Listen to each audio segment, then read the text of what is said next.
Assalamualaikum warahmatullahi wabarakatuh. Selamat datang kembali di kanal Cerita Horor. Cerita kali ini berjudul Mendaki Bersama Mayat yang Hilang. Sebelum kita mulai dengan kisah hari ini, jangan lupa untuk menekan tombol like dan subscribe agar Anda tidak ketinggalan cerita-cerita menarik lainnya. Selamat mendengarkan. Ini merupakan kisah nyata yang saya alami ketika ikut menjadi anggota pencinta alam di Madiun. Sekitar bulan Agustus tahun lalu, saya bersama dengan beberapa teman berencana untuk melakukan ekspedisi ke Gunung Semeru. Kebetulan saat itu saya yang ditugaskan menjadi pemimpin rombongan yang terdiri dari 5 orang, ditambah seekor anjing untuk berjaga-jaga. Di antara kelima orang itu, hanya saya satu-satunya wanita yang ikut dalam ekspedisi itu. Sebelum memulai pendakian, di kaki Gunung Semeru, kami sempat bertemu dengan seorang wanita yang berpakaian lengkap ala seorang pendaki.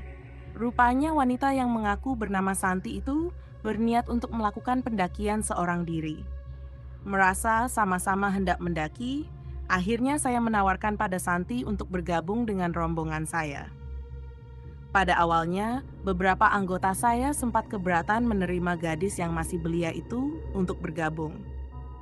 Namun, setelah saya memberi pengertian sambil memaksa, akhirnya rekan-rekan saya dapat menerima kehadiran gadis tersebut dalam kelompok kami. Selama perjalanan terlihat kalau Santi termasuk wanita yang suka bergaul.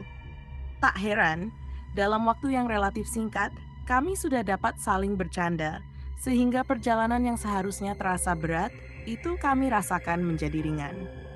Tak terasa hari mulai gelap, karena jalan yang kami lewati mulai diselimuti dengan kabut. Akhirnya kami sepakat untuk istirahat dan meneruskan perjalanan itu pada esok hari. Malam itu kami mendirikan beberapa tenda untuk tempat beristirahat. Karena Santi wanita, saya memerintahkan agar ia tidur bersama saya di dalam satu tenda. Sesuai kebiasaan, kami menugaskan salah seorang dari kelompok kami untuk berjaga-jaga dari serangan binatang buas. Kebetulan saat itu yang mendapat tugas untuk menjaga adalah rekan saya yang bernama Robi dengan ditemani oleh seekor anjing. Saat kami sedang terlelap oleh dinginnya malam, Robi memanfaatkannya untuk melakukan sholat malam hari. Setelah selesai melaksanakan sholat itu, sekilas Robi melihat bayangan Santi saat keluar dari tenda saya. Merasa curiga, diam-diam Robi yang ditemani oleh seekor anjing berusaha membuntuti kemana Santi pergi.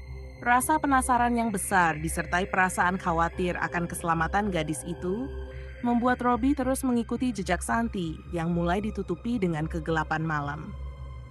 Ketika tiba di suatu tempat, tiba-tiba bayangan Santi menghilang seketika disertai dengan kelakuan anjing kami yang mulai gelisah dan melolong terus-menerus.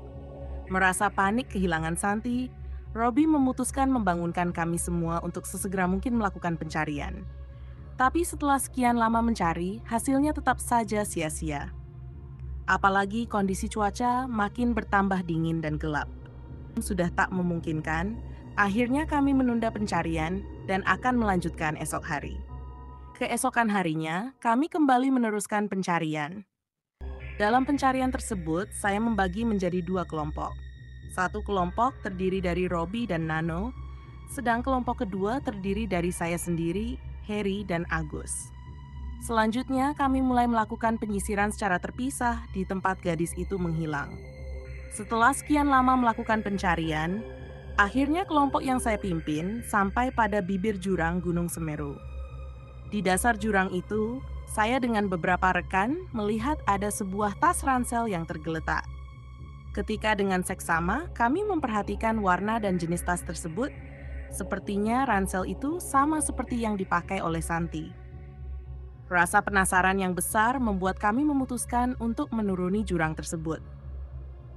Ketika sampai di dasar jurang, tak jauh dari ransel itu, kami menemukan sesosok mayat wanita yang sudah bau dan membusuk. Untuk mengetahui lebih jelas siapa gerangan mayat itu, akhirnya kami memutuskan untuk membawanya turun ke kaki Gunung Semeru dan melaporkan kejadian ini pada tim SAR yang ada di sana. Oke teman-teman, sampai di sini dulu cerita kali ini. Terima kasih sudah mendengarkan. Bagaimana menurut kalian? Tulis pendapat kalian di kolom komentar. Sampai jumpa di video berikutnya.